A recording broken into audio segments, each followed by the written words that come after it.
রে কাজ কামের কি খবর রে? ভাই ওইটাছে কাজ কাম চলতেছে মোটামুটি ভালোই, আর এক সপ্তাহের মধ্যে কাজ কাম মোটামুটি শেষ হয়ে যাবো। এক সপ্তাহ সময় লাগবে আরো? কোনো যাই ঝামেলা নাই তো? না, কিসের যাই ঝামেলা? আচ্ছা, এলাকার ভিতরে এত বড় সাইকেল চলতেছে, তোরা দিয়ে কোনো খোঁজ খবর দিবি না? ভাই আমরা তো কোনো খোঁজ খবর পাই নাই। আপনি কি কন্ট্রাক্টরে ডাকাই? কোনটারে ডাক দে। আবার কন্ট্রাক্টরে ডাক দাও। ওই কন্ট্রাক্টর কে রে? এ বেটা, তোর কন্ট্রাক্টর কো? তোর কন্ট্রাক্টর ডাক দে, বড় বাইরে আইছে কথা কইবো, মাথা নষ্ট, তাতি ডাক দে। আই দিতেছি না। ভাই কিছু লোক আছে ডাক। কার আইছে তুমি কি জানো? না ভাই, লন যায় দেখি। আসো তো। ওই যে ভাই কন্ট্রাক্টর আইছে। কি সমস্যা ভাই, কি হইছে? কি হিসেবে বুঝেন না? বাইরের এলাকায় কাম লইছেন, আপনি কি হিসেবে কইতাছেন? আপনি কি বাইরে চিনেন না? কোন ভাই? এরকম তো কোনো ভাইয়ের নামই শুনি নাই। চিনবেন, যেদিনকা বড় ভাই ধরবো সেদিনকা চিনবেন। বড় ভাই কেডা? এলাকায় তো নতুন সাইট রয়েছি, কি করতে হবে তো বুঝি নাই। কি করতে হবে আপনার কই আছে? এক সপ্তাহ সময় দিলাম, 1 লাখ টাকা রাইখা দিবেন, পোলাপান পাড়ায় তুমি দিয়া দিবেন, আমার যে নাইতে লাগে। আচ্ছা ভাই, আমি দেখতেছি ব্যাপারটা। কইছে বুঝছেন না? ব্যাপারটা মাথায় রাখেন। লন ভাই 1 লাখ টাকা তো চাইলো, এখন কি করা যায়?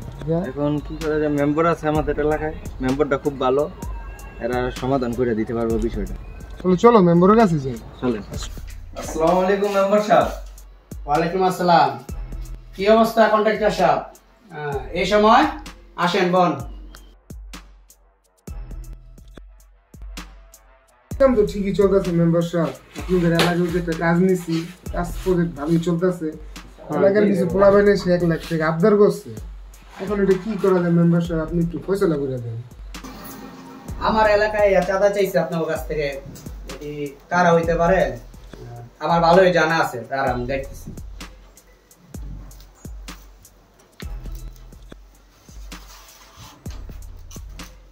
তোরা করে একটু এই অফিসে আয়।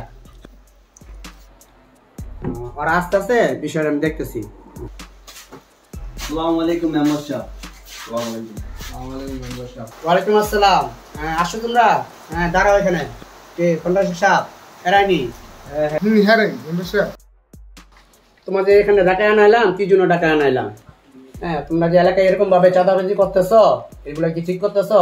এর আগেও তো তোমাদের আরো 2-3টা রিপোর্ট আসছিল, ওগুলো তো আমি মাথায় নিয়ে নিই। উনি তো একটা প্রতিষ্ঠানে কাজ নিয়েছে, তোমরা যদি এখন এইভাবে এসে চাঁদা চাও, এটা তো আমাদের এলাকার বদনাম। তোমরা তো এখন ভুল করছো, ওনার কাছে এখন মাপ চাও। মেম্বার সাহেব ভুলে আছে, মাফ করে দিন। এখন তো আমার কাছে মাপ চাওয়া লাভ নাই। যার সাথে বেয়াদবি করছো, কন্ট্রাক্টর সাহেবের কাছে মাপ চাও। কন্ট্রাক্টর সাহেব ভুলে গেছে, মাফ করে দিন। আচ্ছা ঠিক আছে। মেম্বার সাহেব ওদের কিছু করেন না, ঠিক আছে? চা পানির ব্যবস্থা আমি করে দিব। আচ্ছা ঠিক আছে।